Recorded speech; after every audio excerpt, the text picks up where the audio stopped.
Om Swastiastu.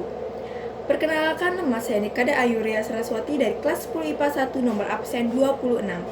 Di sini saya akan mempresentasikan mengenai BUMN dan BUMS beserta bentuk-bentuk dan kelebihan serta kekurangannya.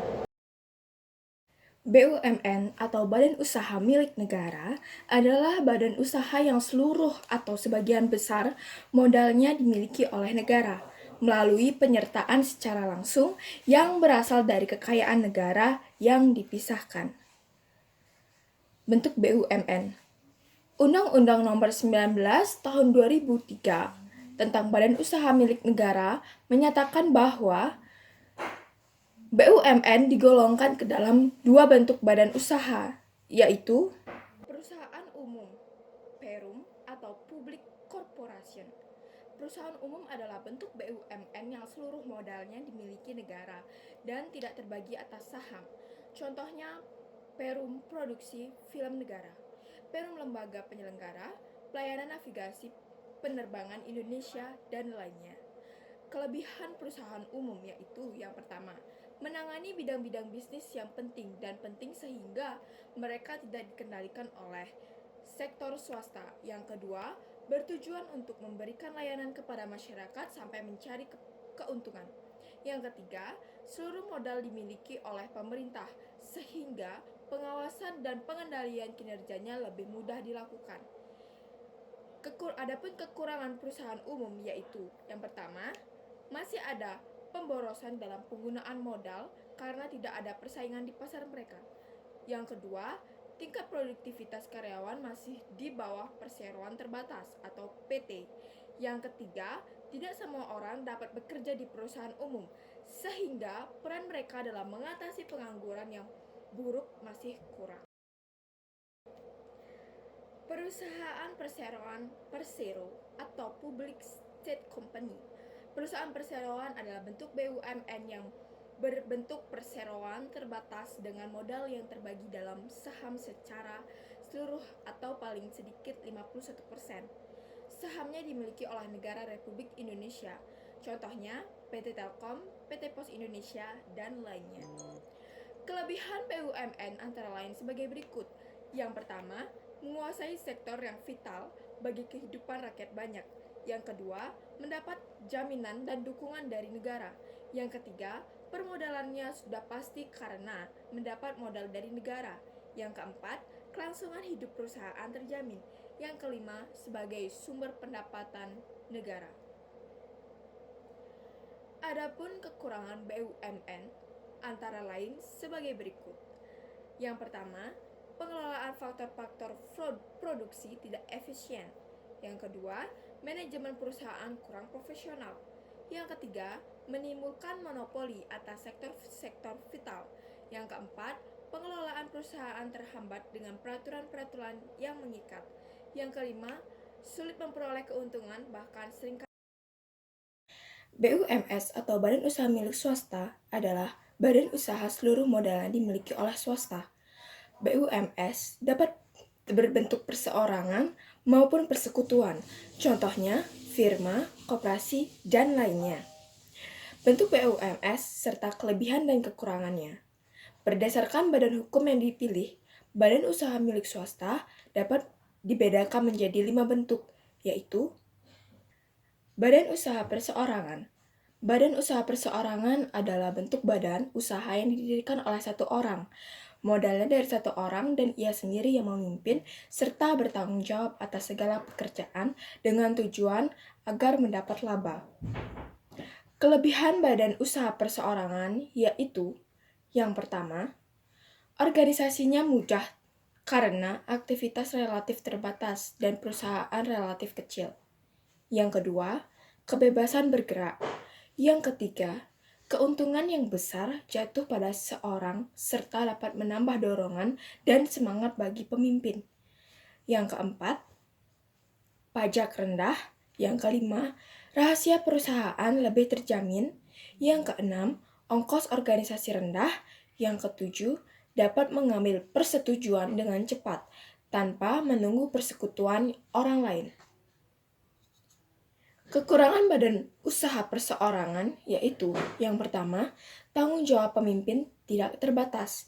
Yang kedua, besarnya modal terbatas. Yang ketiga, kelangsungan hidup tidak terjamin. Yang keempat, kecakapan pemimpin yang terbatas sehingga dapat menimbulkan kemunduran. Dan yang kelima, kerugian ditanggung. Badan yang usaha yang kedua yaitu badan usaha firma. Firma adalah persekutuan dua orang atau lebih untuk mendirikan dan menjalankan sebuah perusahaan atas nama bersama. Tiap anggota memiliki tanggung jawab yang sama dan tidak terbatas, sehingga tidak ada pemisahan antara kekayaan perusahaan dan kekayaan pribadi. Apabila perusahaan mengalami kerugian, seluruh kekayaan pribadi dapat dijaminkan untuk menutup kerugian tersebut. Kelebihan badan usaha firma yaitu yang pertama, kebutuhan modal mudah terpenuhi. Yang kedua, pengelolaan perusahaan dapat dibagi sesuai keahlian sekutu. Yang ketiga, risiko dipikul bersama. Yang keempat, keputusan yang diambil lebih baik.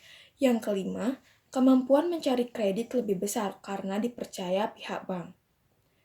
Adapun kekurangan badan usaha firma, yaitu yang pertama, terdapat kemungkinan timbulnya perselisihan.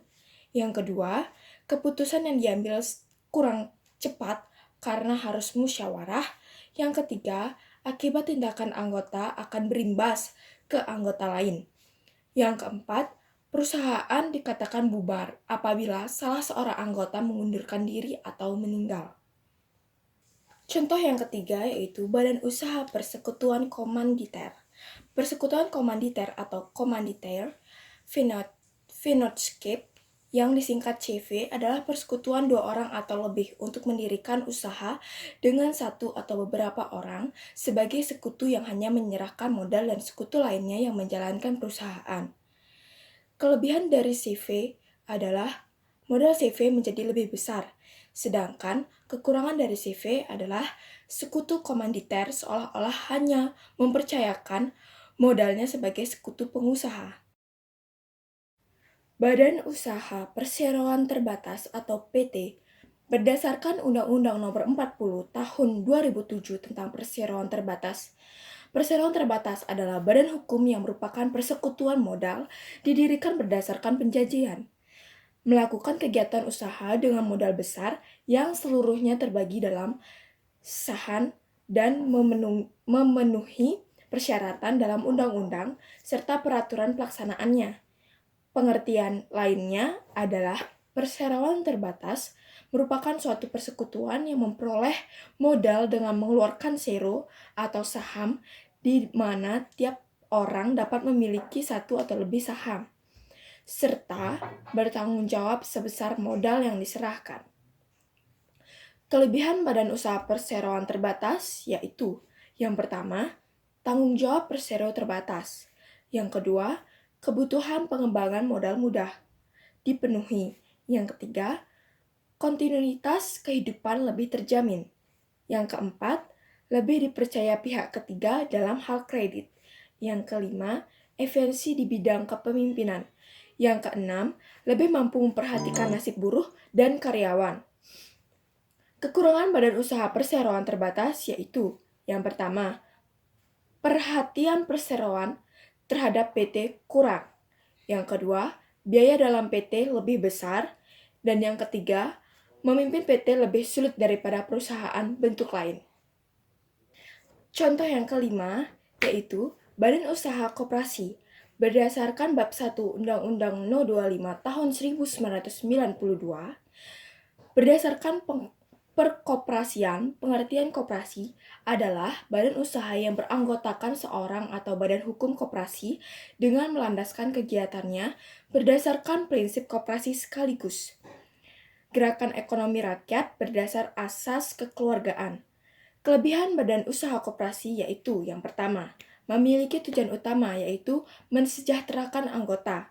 Yang kedua, kewenangan dan kebijakan koperasi ditetapkan oleh anggota melalui rapat anggota. Yang ketiga, rapat anggota adalah kekuasaan tertinggi dalam tata kehidupan koperasi, sehingga lebih demokratis. Yang keempat, Pengelolaan koperasi dan usaha sehari-hari merupakan tanggung jawab pengurus dan bersifat terbuka, serta sukarela. Yang kelima, kewajiban dan resiko menjadi tanggung jawab anggota.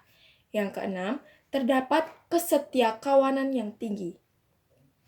Kekurangan badan usaha koperasi yaitu yang pertama, kurang berkembang karena pengelolaan kurang profesional. Yang kedua, kontinuitas kurang terjamin. Yang ketiga, sering terjadi pergantian anggota. Yang keempat, kebijakan yang diambil kurang cepat karena menunggu rapat anggota. Sekian presentasi saya mengenai BUMN dan BUMS beserta bentuk-bentuknya. Saya tutup dengan Paramesanti. Om Santi Santi Santi Om.